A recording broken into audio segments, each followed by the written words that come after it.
A very good morning to all of you. So our today's topic is all about difference between strategy and policy. We have already discussed about the concept of strategy and the concept of policy. So today we are going to discuss about the difference between both of them कि basically आपकी strategy and policy में क्या-क्या differences होते हैं. Okay.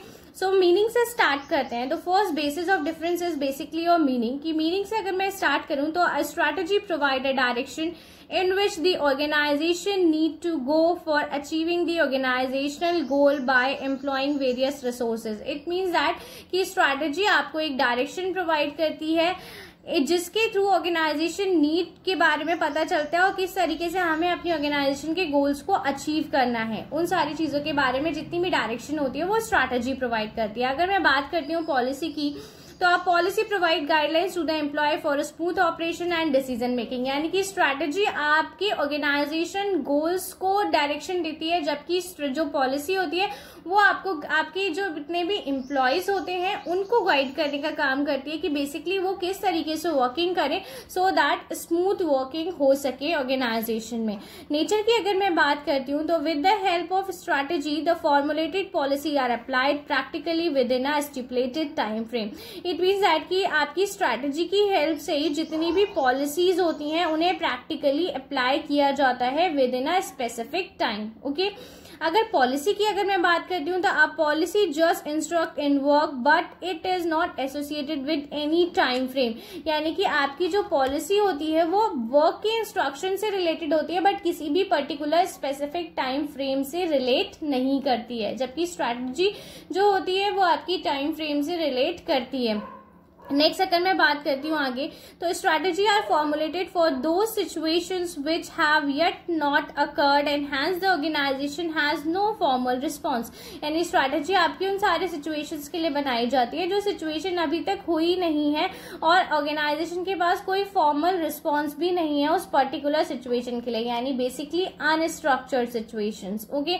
But जो policies होती हैं वो आपकी बनाई जाती हैं, आपकी ये बेसिकली रिपीटेटिव नेचर की होती है और आपकी जितने भी रूटीन डिसीजंस होते हैं वो सारी चीजें आपकी पॉलिसी की हेल्प से ही लिए जाते हैं. ओके.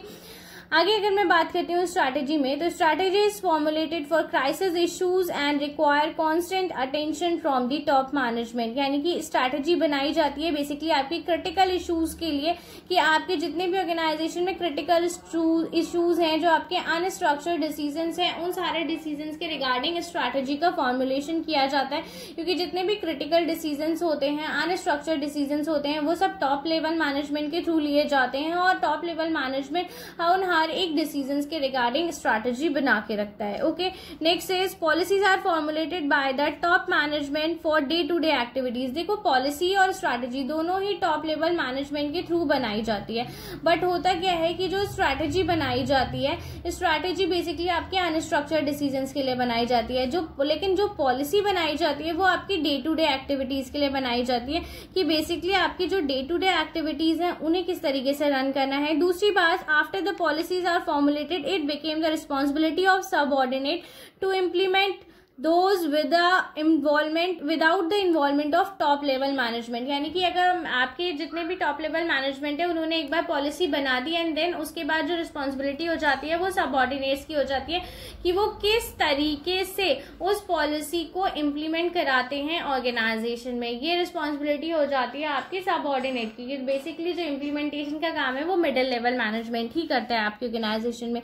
आगे अगर मैं बात करती हूँ तो strategy are formulated on the basis of action. Strategy हमेशा एक्शन के बेसिस पे फॉर्मुलेट की जाती है, जबकि पॉलिसी हमेशा थॉट्स के बेसिस पे फॉर्मुलेट की जाती है. स्ट्रैटेजीज में वो सारे एक्शंस होते हैं जो बेसिकली आपने अपनी ऑर्गेनाइजेशन के रिगार्डिंग लेने हैं, अपने कॉम्पिटिटर्स को बीट करने के लिए लेने हैं या कोई अनसर्टेन सिचुएशंस है उनके रिगार्डिंग लेने हैं. तो ये बेसिकली आपके एक्शन से रिलेट करती है और पॉलिसी हमेशा किसके रिलेट करके बनाई जाती है. पॉलिसी हमेशा बेस करती है आपके थॉट्स पे. जो भी आपके थॉट्स होते हैं उनके बेसिस पे ही पॉलिसीज बनाई जाती हैं. ठीक है. Next is level of implementation. यानी कि बेसिकली आपकी किस किस लेवल पे इम्प्लीमेंट की जाती है. तो स्ट्रैटेजी आपके ऑर्गेनाइजेशन के हर एक लेवल पे इम्प्लीमेंट की जाती है, क्योंकि जब तक आपके हर एक लेवल पे स्ट्रैटेजी इम्प्लीमेंट नहीं की जाएगी तब तक ऑर्गेनाइजेशन के अल्टीमेट गोल्स को फुलफिल नहीं किया जा सकता. जबकि पॉलिसीज जो होती है वो आपकी middle level and lower level पर ही इम्प्लीमेंट की जाती हैं. ओके. फोकस या ऑब्जेक्टिव की अगर मैं बात करती हूँ तो strategy are the ways to achieve the organisational objective. मैंने अभी पहले भी बोला कि आपकी जितनी भी स्ट्रैटेजी होती है वो आपकी ऑर्गेनाइजेशन के ऑब्जेक्टिव से डील कर रही होती है, उनका मेन फोकस जो होता है वो ऑर्गेनाइजेशनल ऑब्जेक्टिव्स पे ही होता है। और जबकि पॉलिसी क्या होती है, इंस्ट्रक्शंस होती हैं जो आपके ऑब्जेक्टिव्स को अचीव कराने में आपकी हेल्प करती हैं। Okay, next is overall goals. Strategy are formulated to utilise the available resources to achieve the organisational goals efficiently. कि आपकी जितनी भी स्ट्रैटेजी होती हैं वो फॉर्मुलेट की जाती हैं, जितनी भी आपकी ऑर्गेनाइजेशन के अवेलेबल रिसोर्सेज हैं आप उन रिसोर्सेज को एफिशिएंटली यूटिलाइज कर सको। जबकि जो पॉलिसी होती है वो डायरेक्ट करती है आपकी ऑपरेशन एक्टिविटीज को, कि आपकी ऑर्गेनाइजेशन में किस तरीके से ऑपरेशन को कैरी ऑन करना है, किस तरीके से हमें अपने ऑपरेशन पे फोकस करना है, सो दैट हमारी ऑर्गेनाइजेशन के जितने भी रिसोर्सेज हैं उनका प्रॉपर यूटिलाइजेशन किया जा सके और ऑर्गेनाइजेशन को ज़्यादा से ज़्यादा बेनिफिट हो सके। Okay, so these all are the difference between strategy and policy. And I think आपको स्ट्रैटेजी और पॉलिसी दोनों के बीच के डिफरेंस समझ में आए होंगे। In case if you have any doubt regarding strategy and policy you can ask me any time. Thank you, have a good day.